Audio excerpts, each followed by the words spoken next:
भगवत गीता करना चाह रहे हो तो आप कर सकते हो माता जी। चलो ठीक है माता जी। ठीक है माता जी, भगवत गीता कीजिए आप, छठा और सातवां श्लोक कीजिए, ठीक है। ग्रंथम श्रीमद् भगवत गीता यथारूपति जय चतुरुस्ती लघुपाद जय। तो ये प्रार्थना भी बोलनी है क्या माता जी? हाँ जी माता जी, प्रार्थना तो बोलनी है, पहले पहले प्रार्थना बोलिए फिर कीजिए। ओम ज्ञानतिमिरान्धस्य ज्ञानाञ्जनशलाकया चक्षुरुन्मीलितं येन तस्मै श्रीगुरुवे नमः। श्रीचैतन्यमनोभीष्टं स्थापितं येन भूतले स्वयं रूप कदा मह्यं ददाति स्वपदान्तिकं। वन्देऽहं श्रीगुरो श्रीयुतपदकमलं श्रीगुरून् वैष्णवांश्च श्रीरूपं साग्रजातं सहगण रघुनाथान्वितं तं सजीवं साद्वैतं सावधूतं परिजनसहितं कृष्ण चैतन्यदेवं श्रीराधा कृष्ण पादान् सहगण ललिता श्रीविशाखान्विताश्च हे कृष्ण करुणा सिंधो दीनबंधो जगतपते गोपेश गोपिका कांते राधा कांते नमस्तुते तप्त कांचन गौरांगी श्री राधे वृंदावनेश्वरी वृषभानुसुते देवी प्रणमामि हरिप्रिये वाञ्छाकल्पतरुभ्यश्च कृपा सिन्धुभ्यैव च पतितानां पावनेभ्यो वैष्णवेभ्यो नमो नमः। जय श्री कृष्ण चैतन्य प्रभु नित्यानंद श्री अद्वैत गदाधर श्रीवासादि गौर भक्त वृंद हरे कृष्ण कृष्ण कृष्ण हरे हरे हरे राम राम राम हरे हरे।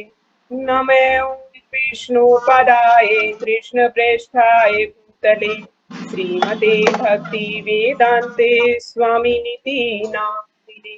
नमस्ते सारस्वती देवी गौरवाणी प्रचारिणे निर्विशेष शून्यवादी पाश्चात्य देश तारिणे।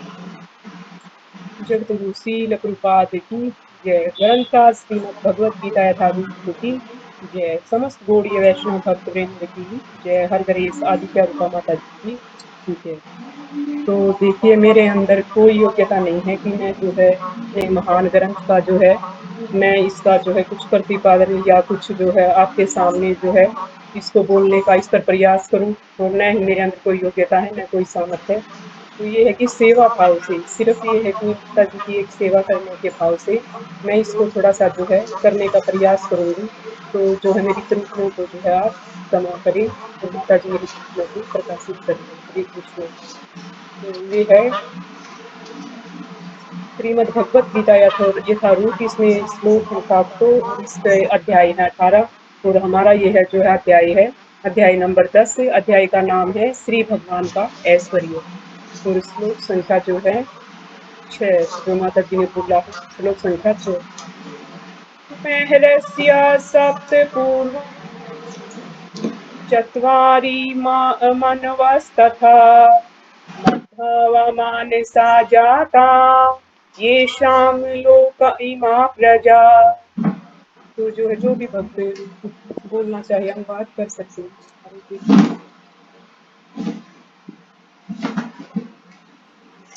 हरे कृष्ण माता जी। प्रणाम सभी भक्तों को। श्रीमद् भगवत गीता यथारूप अध्याय संख्या है 11। 11 है 10 है माता जी? 10 है ना? अब 9 है। अध्याय नंबर 10 है माता जी। अध्याय नंबर 10 संख्या 6 है। श्लोक संख्या 6। महर्षये सप्त पूर्वे चत्वारो मनवस्तथा मद्धा भावा मानसा जाता ऐसाम लोक इमा परिजा। हरे कृष्ण माता जी। दंडवत प्रणाम सभी भक्तों के चरणों में। हरे कृष्णा माता जी। दंडवत प्रणाम। अध्याय 10 श्लोक संख्या 6। महर्षय सतीश पर्वे चत्वारो मनसा सथा मद्धावा मांसा जाता येषां लोक इमः प्रजः। हरे कृष्ण। हरे कृष्णा। और कोई बोलना चाहता हो बोल सकते हो। हरे कृष्णा माता जी, मैं पढ़ूं? जी माता जी।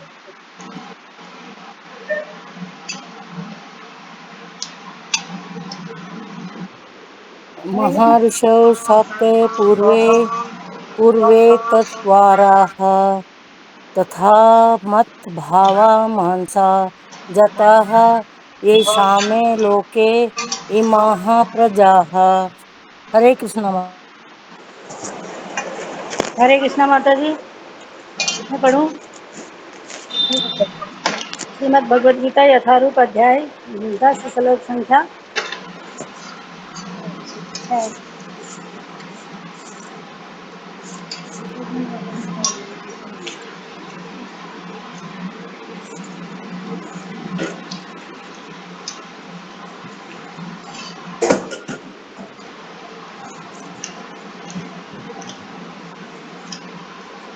हरे कृष्ण माता जी।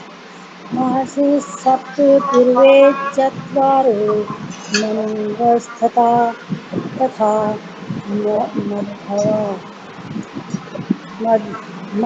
मद्भदावा मानसजाता यन्यसां लोके इमां प्रजा। हरे कृष्ण माता जी।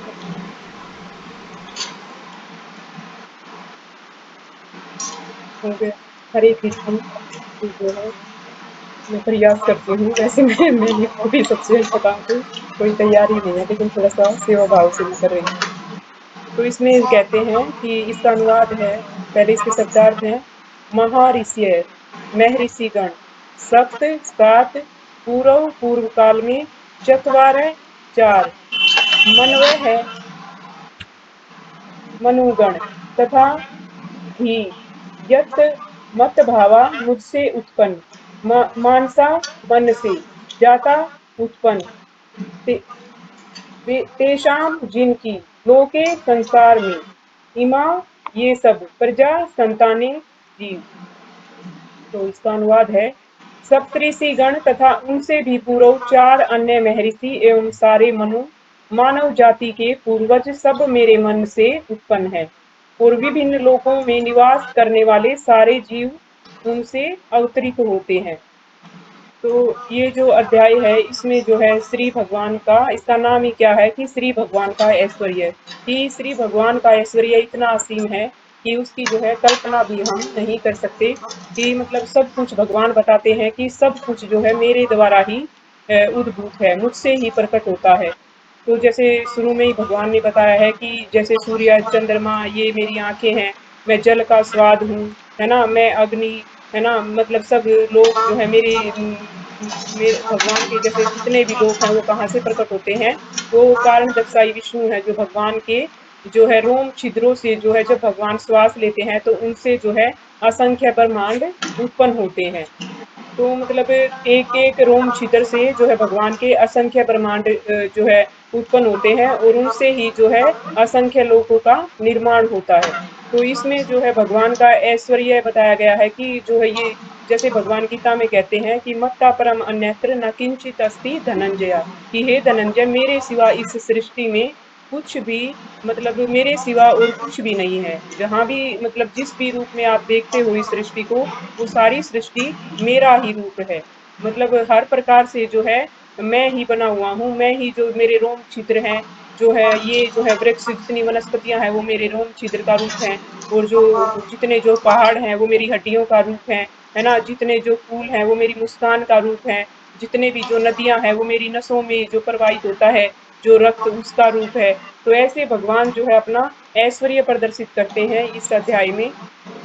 तो इसमें बताते हैं कि जो सप्तऋषि गण हैं, जो 7 ऋषि हैं, और उनसे भी पूर्व जो 4 कुमार, सनक, सनातन, सनंदन, सनत कुमार, जो वे कहते हैं कि मैं सब मेरे से ही उत्पन्न है, और विभिन्न लोकों में निवास करने वाले सारे जीव। तो जैसे माता जी ने कल भी बताया था कि जैसे कितने 14 लोक हैं, लेकिन मेन रूप से हम 3 लोकों के बारे में ही सुनते हैं।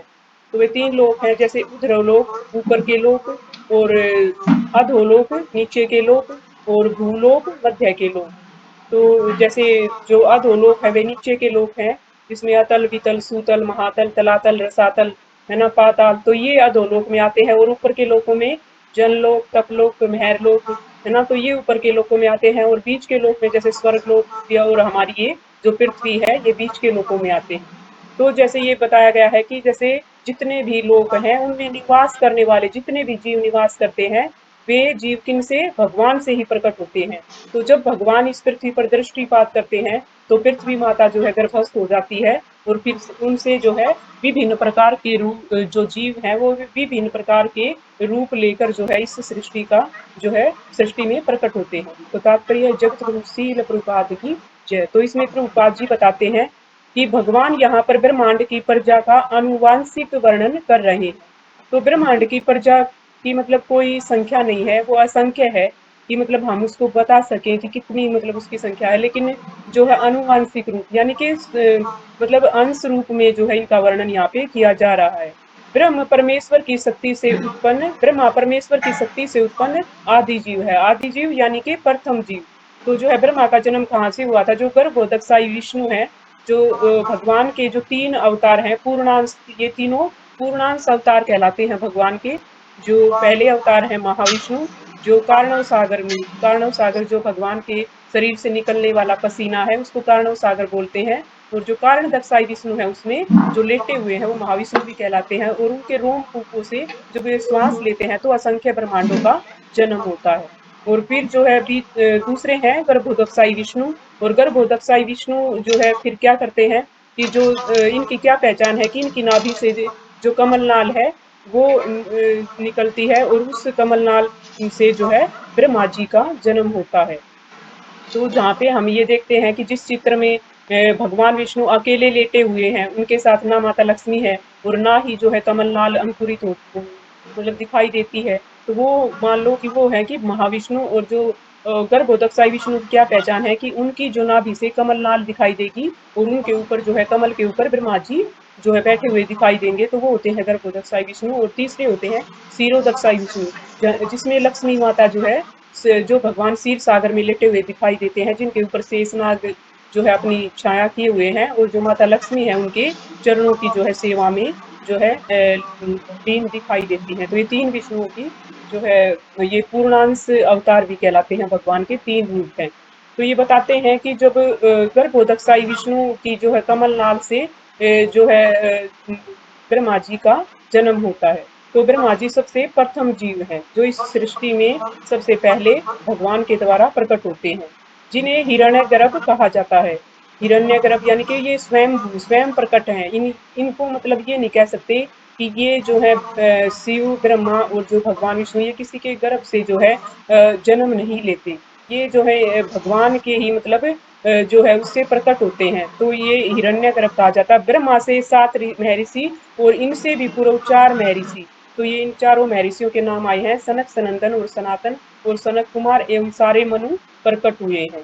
तो फिर ब्रह्मा जी से 7 महर्षि उत्पन्न होते हैं, और फिर उनसे 4 जो है ये महर्षि जो प्रकट होते हैं, ये मनु प्रकट होते हैं, इनको मनु कहते हैं। ये 25 महान ऋषि ब्रह्मांड के समस्त जीवों के धर्म पथ पर प्रदर्शक कहलाते हैं।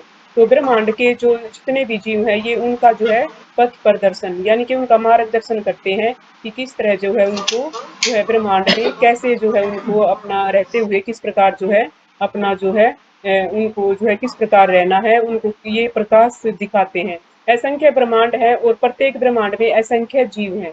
तो जो है बताए गए हैं कि ये ब्रह्मांड असंख्य है, और उनमें रहने वाले जीवों की भी संख्या की हम गणना नहीं कर सकते हैं, वो भी असंख्य मात्रा में है। और प्रत्येक जीव में नाना योनियां निवास करती हैं, प्रत्येक लोक में तो प्रत्येक लोक में जो है अनेक योनियां मतलब अनेक प्रकार की योनियां, नाना में मतलब अनेक प्रकार की, ये नहीं कह सकते कि इतने प्रकार की योनियां हैं, उनकी भी कोई मतलब संख्या नहीं है, अनेक योनियां निवास करती हैं। ये सब इन्हीं 25 प्रजापतियों से उत्पन्न है। कृष्ण की कृपा से 1000 दिव्य वर्षों तक तपस्या करने के बाद ब्रह्मा जी को सृष्टि करने का ज्ञान प्राप्त हुआ था। तो बताते हैं कि जब ब्रह्मा जी प्रकट हो जाते हैं भगवान की नाल से, तो उनको कुछ समझ में नहीं आता है कि मैं कैसे यज्ञ करूं। उनको कुछ सामग्री ना तो कोई सामग्री दिखाई देती है, क्यों, और ना उनको कोई पशु पक्षी दिखाई देता है। ये श्रीमद् भागवतम के जो है छठा अध्याय है। समस्त कारणों के कारण भगवान सकंद, दूसरे सकंद का छठा अध्याय है। तो उसमें ब्रह्मा जी बताते हैं, तो उसमें ब्रह्मा जी यही बताते हैं कि किस प्रकार जो है मेरा जन्म होता है, कि कोई ये ना समझे कि मैं सृष्टि का पिता हूँ। तो ब्रह्मा जी यही बताते हैं कि जो है मुझे भी भगवान के बारे में पूरा ज्ञान नहीं है, और जो है पर सबसे पहले जो है मतलब भगवान ही आदि पुरुष हैं, भगवान के द्वारा ही मेरा जन्म होता है। तो कोई ये ना समझे कि मैंने सृष्टि में, तो मेरे को तो भगवान ने खाली निमित्त बनाया है, मेरे माध्यम से सृष्टि का निर्माण करवाया है, लेकिन सृष्टिकर्ता भगवान ही है। तो ऐसे मतलब ब्रह्मा जी देखते हैं कि यहाँ पे ना तो कोई पशु पक्षी दिखाई देता है ना, कैसे ना कोई सामग्री दिखाई दे रही है, कैसे मैं जो है यज्ञ करूं, कैसे भगवान की पूजा करूं, उनको कैसे प्रसन्न करूं। तो जो है भगवान उनको जो है आभास कराते हैं तप तप तप की आवाज से कि आप जो है तपस्या करो। तो इस प्रकार उनको आभास होता है कि मुझे तपस्या करनी चाहिए। तो फिर ब्रह्मा जी जो है 1000 वर्षों तक तपस्या करते हैं, और फिर उनको भगवान के द्वारा ज्ञान प्राप्त होता है। तब ब्रह्मा से सनक सनंदन सनातन तथा सनक सनक कुमार उत्पन्न होते हैं। उसके बाद रुद्र, रुद्र यानी कि शिव, शिव जी का जन्म होता है, तथा सप्तऋषि, और इस प्रकार फिर भगवान की शक्ति से सभी ब्राह्मणों तथा क्षत्रियों का जन्म हुआ। ब्रह्मा को पितामह कहा जाता है, और कृष्ण को परपितामह, पितामह का पिता। तो ब्रह्मा जी को पितामह कहा जाता है, क्योंकि सबसे प्रथम जीव है ब्रह्मा जी, सबसे बड़े हो गए जीवों में, सबसे बड़े हैं। लेकिन उनसे भी बड़े कौन है, लेकिन पिता कौन है, उनके भी पिता कौन है, ब्रह्मा जी के श्री भगवान कृष्ण ही उनके पिता हैं। तो वो क्या कहलाए, वो परपितामह यानी कि उनके दादा हो गए, तो वो परपितामह कहलाते हैं। इसका उल्लेख भगवत गीता के 11वें अध्याय के श्लोक संख्या 39 में किया गया। तो अगला है श्लोक नंबर 7। एतां विभूतिं योगं च मम यो वेति तत्वतः विकल्पेन योगे युज्यते नात्र संशया।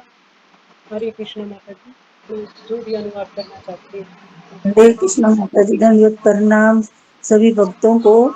श्रीमद् भगवत गीता यथारूप अध्याय 10 श्लोक संख्या 7।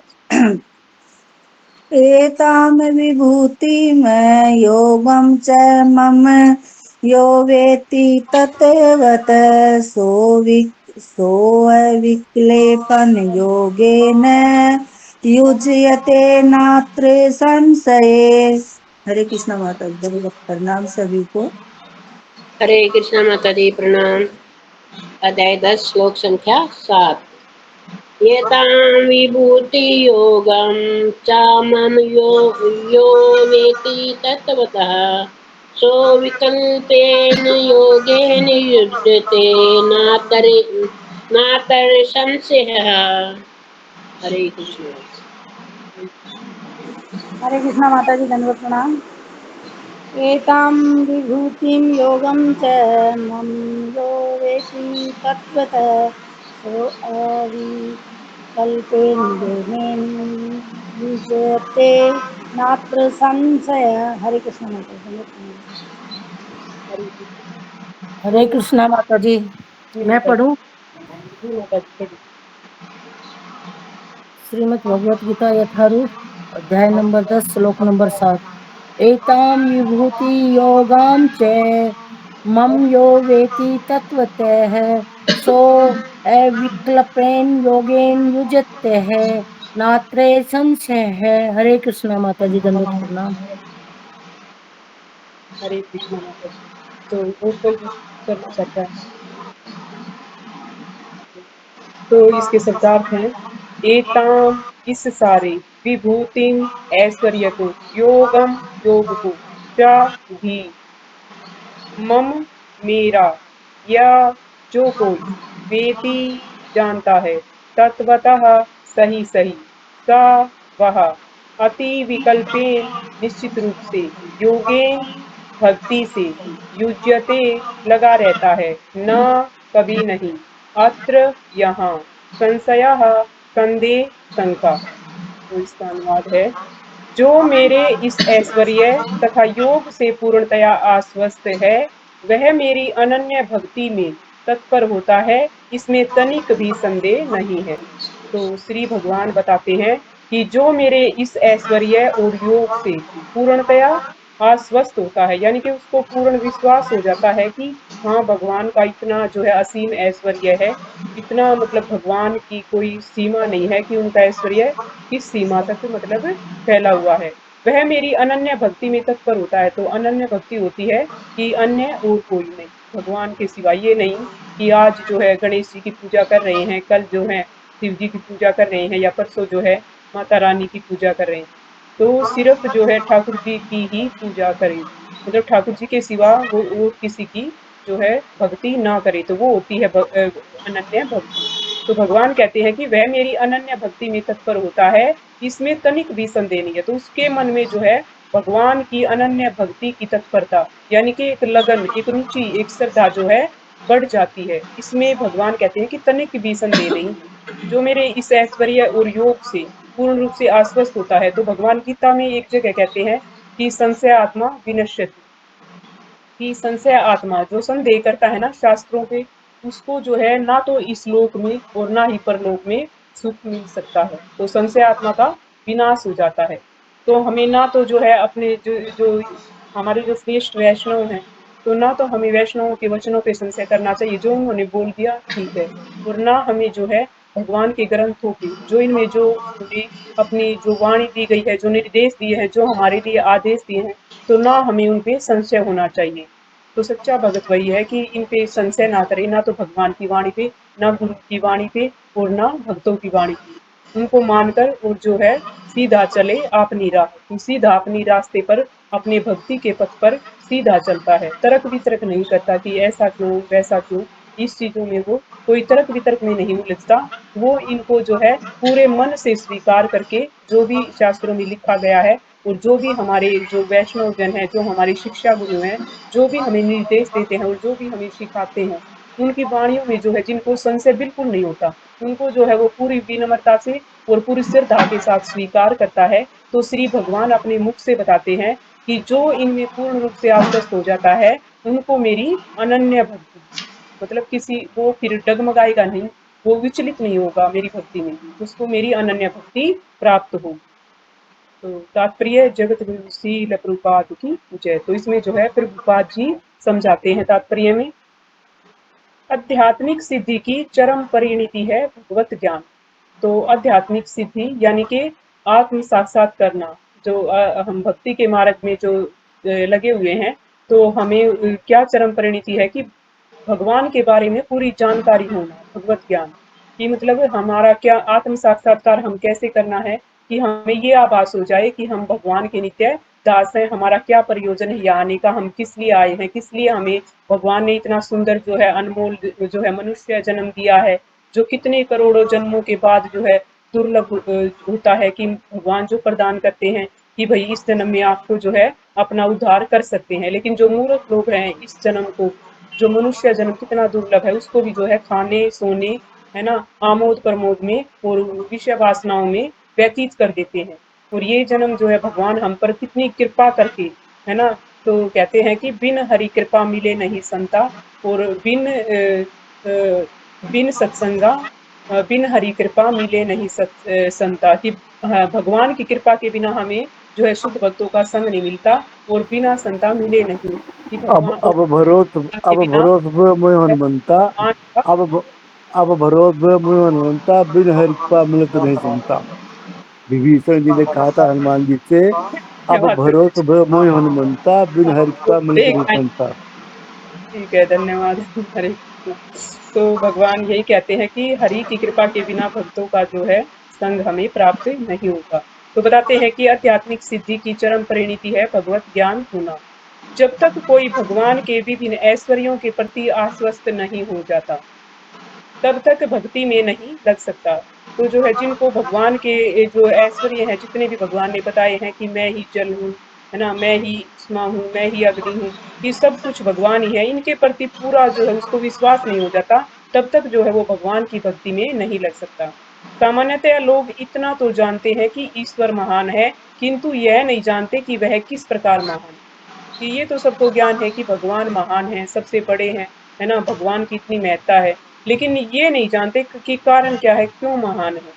तो यहाँ पर उसका विस्तृत विवरण दिया गया है।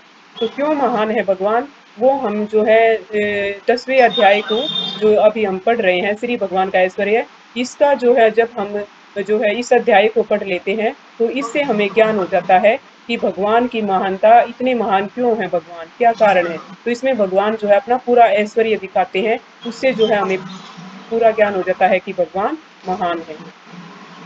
यहाँ पर उसका विस्तृत विवरण दिया गया है, कि विस्तार से बताया गया है इस अध्याय में कि भगवान कितने महान हैं, क्या उनकी इम्पोर्टेंस है, किस प्रकार भगवान का इतना जो है विशाल ऐश्वर्य है। तो इस अध्याय में पूरा विस्तार से वर्णन किया गया है। जब कोई यह जान लेता है कि ईश्वर कैसे महान है, तो वह सहज ही शरणागत होकर भगवत भक्ति में लग जाता है। तो जब कोई यह जान लेता है कि भगवान महान है, अब जिसको ज्ञान हो जाएगा, अब जैसे हम धीरे धीरे जैसे हम लगे हैं, है ना, भक्तों की कृपा से, जैसे हमें भगवान ने हमारे ऊपर कृपा की, तो हमें भक्तों का संग मिला है। और जब भक्तों की कृपा से, जैसे हम इनके मुख से जब भगवान की महिमा का गुणगान सुनते हैं, जब हम भगवान की कथाएं सुनते हैं, तो इन दिव्य कथाओं के द्वारा जो है भगवान हमें पता चलता है कि श्री भगवान कितने महान हैं।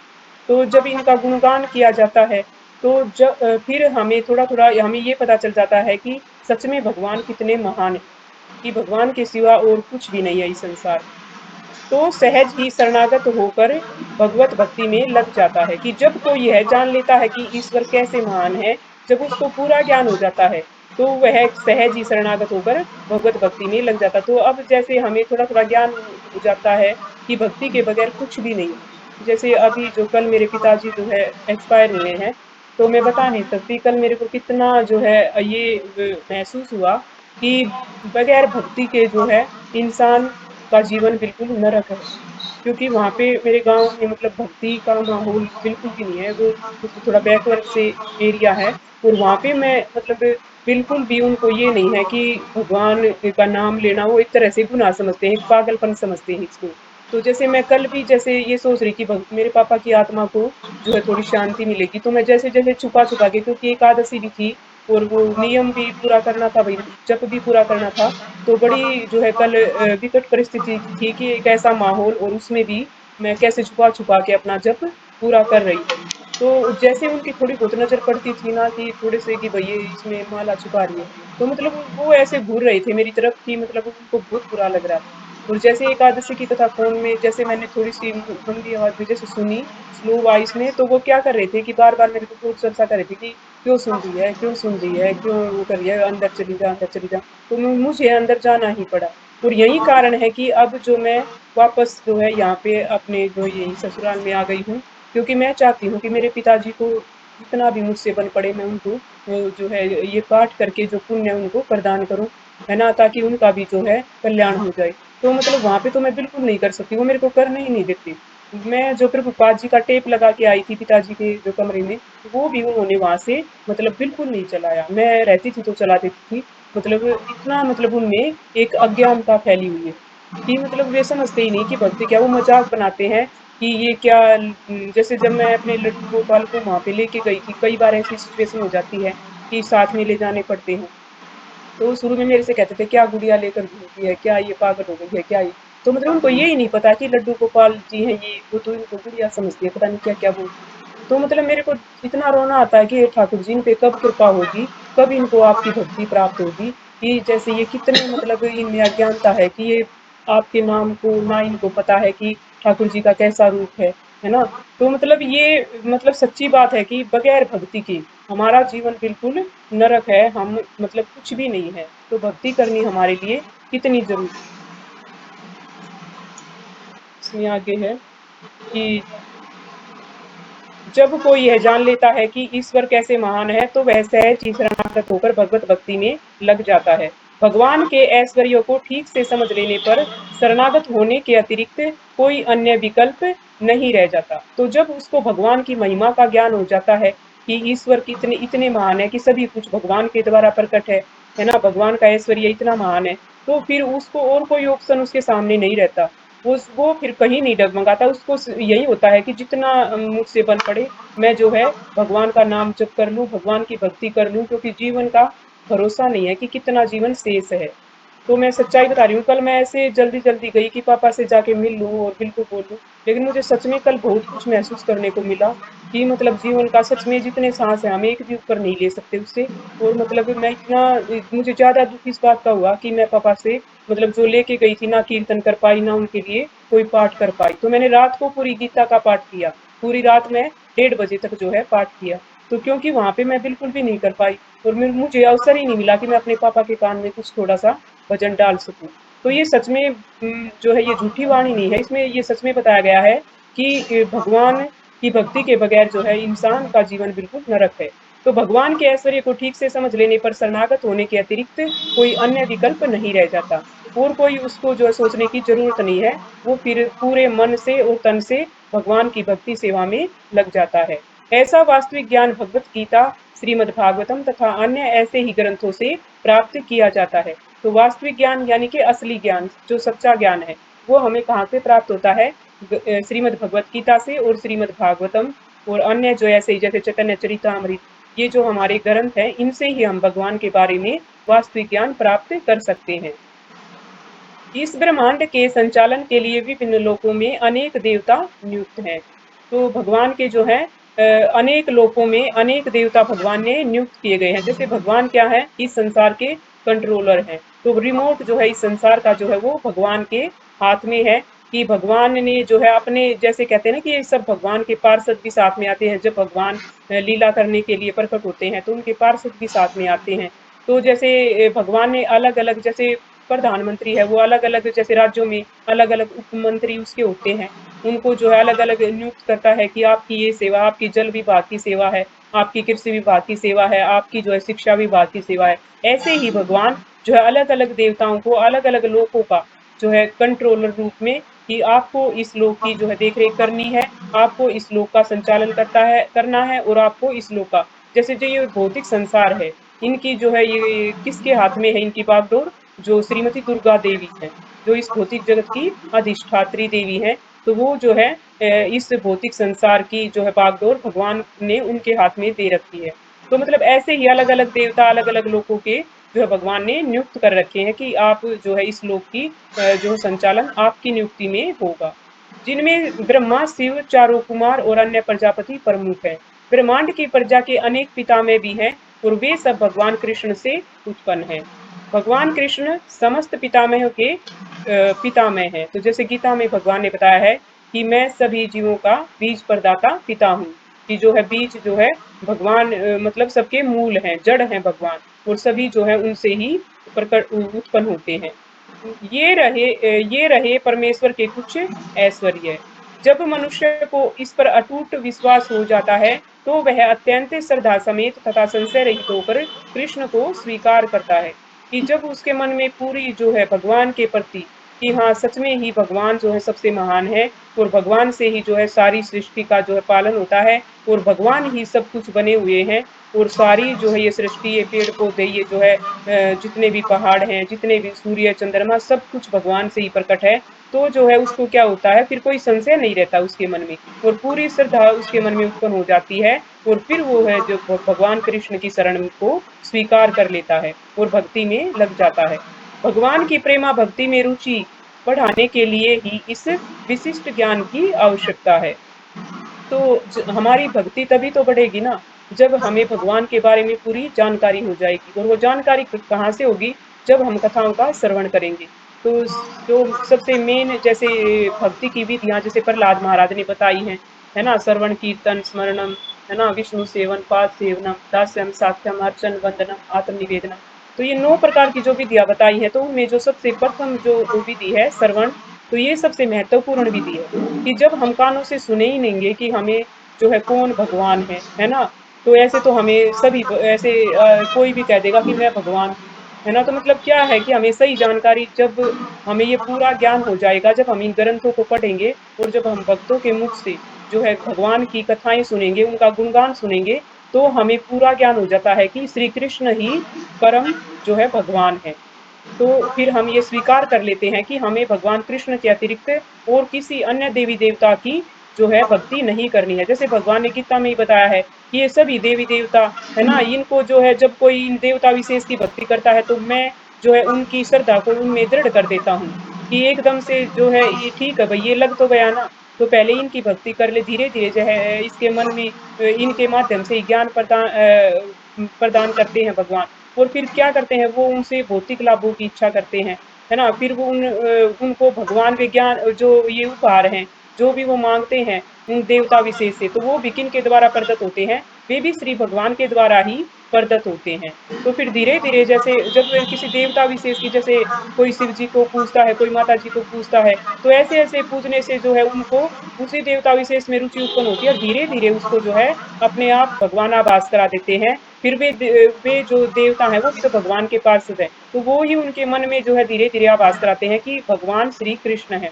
जैसे मेरी पहले रुचि शिव जी में ही थी, मैं शिव जी की पूजा किया करती थी, लेकिन धीरे धीरे शिव जी भगवान ने मेरे को जो है भगवान ठाकुर जी के चरणों में जो है भेज दिया। तो ये सच्ची बात है कि एकदम से कोई महात्मा नहीं बनता, तो धीरे धीरे जैसे वो लग तो जाता है ना भक्ति में, तो फिर उनको अपने आप भगवान ज्ञान करा देते हैं। तो इसमें बताते हैं कि भगवान की प्रेमा भक्ति में रुचि बढ़ाने के लिए ही इस विशिष्ट ज्ञान की आवश्यकता है, कि तभी तो रुचि होगी ना, जब हम इस ज्ञान की पूरी जानकारी जो हम प्राप्त कर लेंगे, फिर हमारा मन लगेगा कि हाँ भाई, भगवान ही कृष्ण भगवान ही सबसे परम भगवान है और हमें इन्हीं की भक्ति करनी है। फिर हमारी जो श्रद्धा है वो दृढ़ हो जाएगी ठाकुर जी के चरणों में, कि अब हम इधर उधर नहीं भागेंगे, कहीं और ताक झाक नहीं करेंगे, हमें जो है अपना चरम लक्ष्य मिल गया है और हमें अपने जो है भगवान मिल गए हैं। तो हमें सिर्फ अब पूरी श्रद्धा से और पूरी लगन से जो है ठाकुर जी की भक्ति करनी है। अब हमें और डगमगाना नहीं है कि अब हम माता जी के पास जाएं या जो है गणेश जी के पास जाएं या हम शिव जी के पास जाएं, हम सिर्फ ठाकुर जी की भक्ति करेंगे। तो ऐसा हमारे अंदर एक दृढ़ विश्वास उत्पन्न हो जाता है। कृष्ण की महानता को समझने में उपेक्षा भाव न बरते। उपेक्षा भाव कि यानी कि कोई हम मतलब उनको जो है नकारे ना, कि मतलब उनकी उपेक्षा ना करें, कोई आलोचना हमारे मन में, कोई विरोध भाव या कोई मतलब ऐसा भाव ना आए कि भाई ये तो मतलब जो हीन भावना है, तो ऐसी हमारे मन में कोई भी भावना न आए, क्योंकि कृष्ण की महानता को जानने पर ही एक निष्ठ होकर भक्ति की जाती है।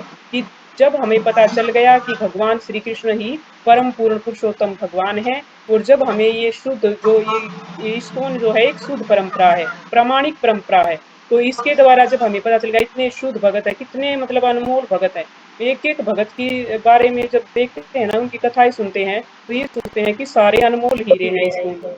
तो मतलब उनके द्वारा हमें जो है ये पता चल जाता है कि ठाकुर जी का और हमें किसी की भक्ति नहीं करनी है। तो हमारे मन में जो है भगवान की महानता को लेकर कोई नकारात्मक विचार ना आए, कोई उपेक्षा भाव ना आए, पूरी जो है श्रद्धा से, पूरी दृढ़ता से और पूरी भक्ति से और पूरे मन से, क्योंकि भगवान जो है भावग्राही जनार्दन है, प्रेम के भूखे हैं भगवान, भगवान को कुछ नहीं चाहिए। तो हमें पूरे भाव से और पूरे प्रेम से जो है ठाकुर जी की भक्ति करनी है और उसमें दृढ़ता से लगना है।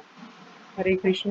तो जो है मैं हरे माता कृष्ण जी से माता जी, बहुत बहुत धन्यवाद आया आपका था, इतनी सुंदर क्लास और करने के माता लिए। जी से मैं वास्तव में प्रार्थना बहुत करूँ। ही मतलब शब्द नहीं है मेरे पास, कैसे मैं कहूँ कि बहुत ही अच्छी क्लास की आपने। माता जी उम्मीद तो थी देखो मुझे, सच लेकिन बात उम्मीद बताऊं से तो भी मेरे ज्यादा अंदर अच्छी कोई क्लास की है योग्यता आपने। नहीं मुझे है। लगता था कि आप करेंगे अच्छा, लेकिन ये नहीं पता इतना अच्छा करेंगे। तो बहुत अच्छी क्लास की आपने। तो एक बार ऐसा सब कुछ अनम्यूट करके माता जी का जो है धन्यवाद करेंगे, हरे कृष्ण महामंत्र बोल के, कि माता जी ने इतने सुंदर ढंग से आप सबको समझाने का प्रयास किया। हरे कृष्णा कृष्णा कृष्णा हरे हरे, हरे रामा रामा रामा हरे हरे। तो बहुत बहुत धन्यवाद माता जी का। हरे कृष्ण हरे राम हरे राम। अच्छा जी, अब आप इसमें से किसी को कुछ समझ नहीं आया हो तो पूछ सकते हैं। वैसे तो माता जी ने कुछ छोड़ा ही नहीं है, सब कुछ बता दिया है इसमें, जो भी श्लोक के अंदर था बहुत अच्छे से इसको एक्सप्लेन किया है। किसी को कुछ पूछना है?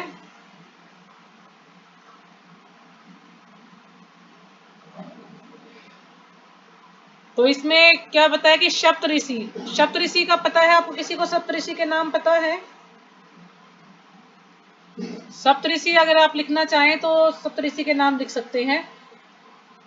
कश्यप मुनि, अत्रि मुनि, वशिष्ठ मुनि, विश्वामित्र, गौतम, जमदग्नि और भरद्वाज। तो ये 7 ऋषि हैं जिनको सप्त ऋषि कहा गया है, और हरे 4 हैं कृष्णा कुमार। माता जी, ये तो हाँ मेरे को जी, भी नहीं पता, प्लीज आप थोड़ा सा आराम से दोबारा से बता दीजिए। पहले सब कश्यप कुछ मुनि, दूसरा अच्छा लिख रहे हैं आप लोग। पहले कश्यप हमारे ऋषि, दूसरा अत्रि, अत्रि, ठीक है, अत्रि, तीसरा है वशिष्ठ, माता जी कश्यप के बाद कश्यप के अत्रि, बाद अत्रि मुनि। अत्रि। अत्रि मुनि या अत्रि ऋषि कोई भी साथ में करके लिख सकते हैं आप। वशिष्ठ मुनि, विश्वामित्र,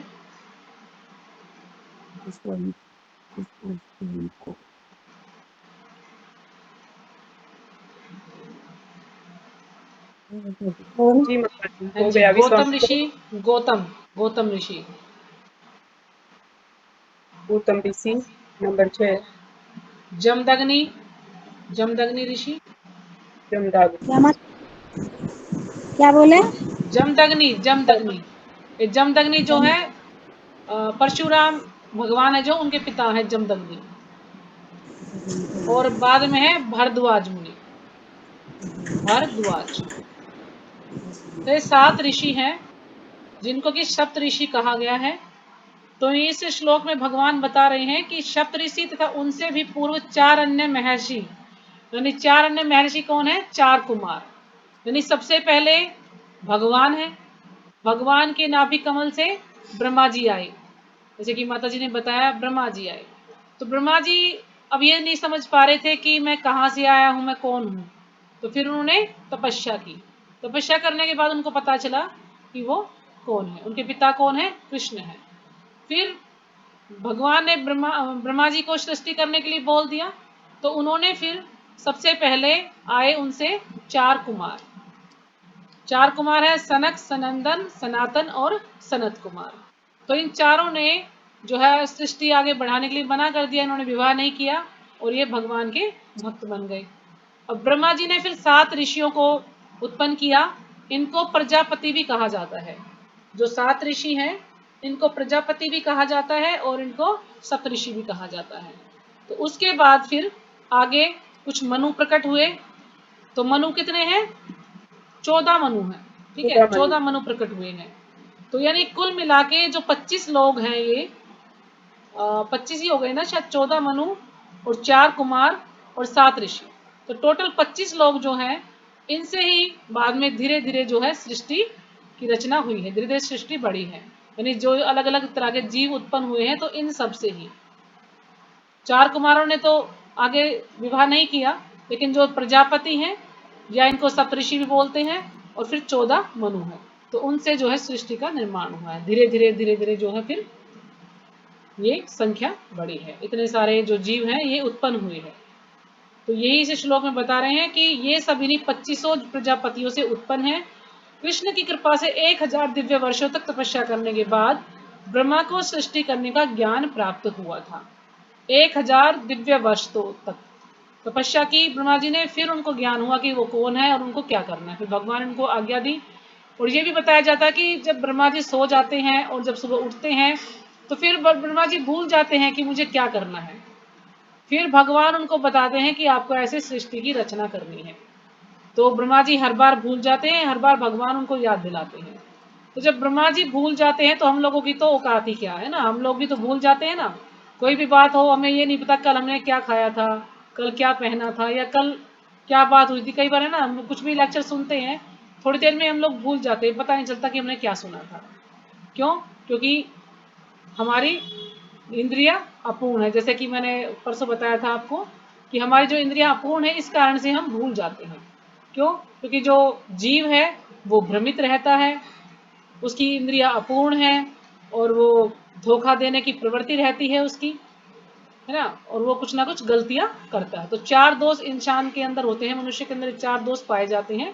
इस कारण से वो इस प्रकार से कुछ भी भूल जाता है। मतलब सारी बातें वो याद नहीं रख पाता, कुछ याद भी रहती हैं लेकिन ज्यादातर भूल ही जाते हैं हम लोग।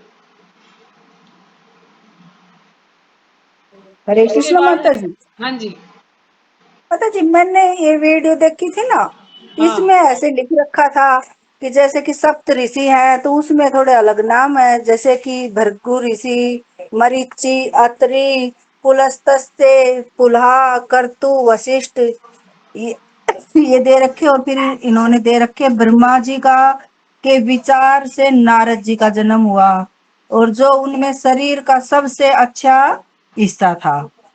और वशिष्ठ का जन्म उनकी श्वास से हुए। हाँ, ये और हुआ होगा माता जी, क्योंकि हाँ, मैंने दक्ष का मैंने जो इस किताब में देखा ना, मैंने देखा है इसको जितामत प्रभु की किताब में। मुझे भी नहीं पता अच्छा, है 7 मैंने ऋषियों के बारे में, लेकिन मैं भी हाँ, जितामत प्रभु की किताब खोल के बैठी हूँ, तो मैंने उसमें देखा कि 7 ऋषियों के नाम उन्होंने यही वाले नाम दिए हुए हैं। तो हाँ, उन्होंने इसमें और बताया हुआ है कि सृष्टि के प्रारंभ में ब्रह्मा जी के मन से मरीचि नाम के ऋषि का जन्म हुआ। यानी ब्रह्मा जी के हाँ, मन ये से मरीचि, और फिर मरीचि के पुत्र है कश्यप। मरीचि के पुत्र हैं कश्यप। तो इस कारण से जो सप्त ऋषि हैं उसमें ये इनका नाम आता है कश्यप ऋषि का। तो कश्यप अच्छा ऋषि कौन है? ये मरीचि के पुत्र हैं, ठीक है। और ब्रह्मा जी के मन से इनका जो है जन्म जन्म हुआ। हुआ है। मतलब तो जी एक बार मैं नाम बताती हूँ इनका, तो बताना सही है या गलत है। देखो कि यहाँ बता रखा है, वो बताया था ना मैंने कि ब्रह्मा जी के विचार से नारद जी का जन्म हुआ, जो कि उनके शरीर का सबसे अच्छा हिस्सा था। और वशिष्ठ का जन्म उनकी जी ये मुझे श्वास से। पढ़ना पड़ेगा, क्योंकि मुझे इसके बारे में नॉलेज नहीं है कि ब्रह्मा अच्छा, जी के नहीं वैसे तो विचार मैंने से हुआ। जो प्रभु जी है ना, जो आप बता रहे थे कि हाँ, उनको पढ़ाते हैं, अच्छा, उन उन्होंने बताया होगा, ठीक है। हाँ हाँ। हाँ, और क्योंकि मैंने अभी दक्ष सुना नहीं का ना उसको। हाँ, जन्म हुआ अंगूठे से, और उनके स्पर्श से हुआ भृगु ऋषि का, और उनके हाथ से कर्तु ऋषि का, और उनके कानों से हुआ पुलस्त्य का हाँ जी, उत्पन्न हुआ, और उनके मुख से अंगीरा का, और उनकी दृष्टि से हुआ अत्रि मुनि का, और उनके मन से मरीचि का, और उनकी नाभि से पुलहा ऋषि का, और महान देवहूति के पति ऋषि कंद्रम ब्रह्मा जी की छाया से प्रकट हुए थे। जो इस प्रकार से ये सब ब्रह्मा के मन शरीर से प्रकट हुए थे। ये जो भी ब्राह्मण या क्षत्रिय अन्य भी, वे सब इन 25 से उत्पन्न हुए हैं। हाँ माता जी, जी ये ये ठीक लिखा लिखा है है। माता जी, आपने ना गलत नहीं लिखा, क्योंकि फिर जब प्रभु जी ने बताया तो ठीक है। तो इसमें यही दे रखा है जितावत प्रभु ने भी कि ब्रह्मा जी की त्वचा से भृगु ऋषि का जन्म हुआ, यानी जमदग्नि के पुत्र हैं भृगु, ये बताया है।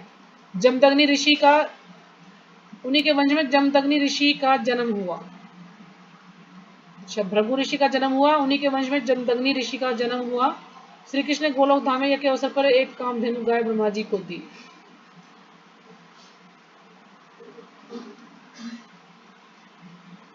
तो जो भृगु ऋषि है ना, भृगु ऋषि के वंश में ही है जमदग्नि ऋषि, ठीक है। और जमदग्नि ऋषि जो है परशुराम जी के पिता हैं, इतना पता है मुझे।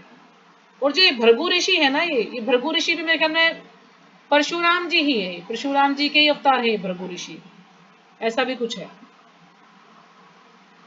ये पूरा पढ़ने के बाद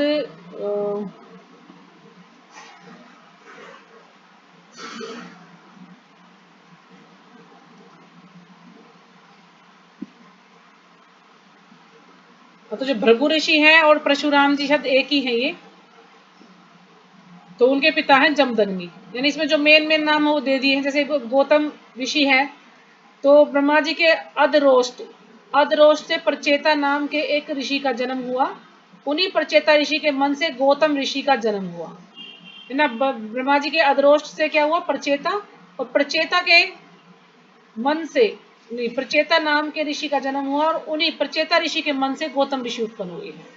तो इस प्रकार से बहुत लंबा है ये, इसको हम पढ़ेंगे तो गुरु जी ने बहुत डिटेल में लिखा है। मैंने तो सिर्फ 7 ऋषियों के नाम इसमें देखा था कि वो आपको लिखवा दूं, और तो इसमें बहुत लंबा है इसको पढ़ने के लिए। अब जैसे विश्वामित्र है, विश्वामित्र किसके पुत्र हैं? कुशिक वंश में महाराज गाधी के पुत्र विश्वामित्र थे। तो महाराज गाधी थे कोई, उनके पुत्र हैं विश्वामित्र। लेकिन इसमें गाधी का नाम तो नहीं दिया ना मेन, तो मेन उन्होंने विश्वामित्र का नाम दिया है। ये सप्त ऋषियों में विश्वामित्र जी का नाम दिया है। इस प्रकार से नाम दे रखी है।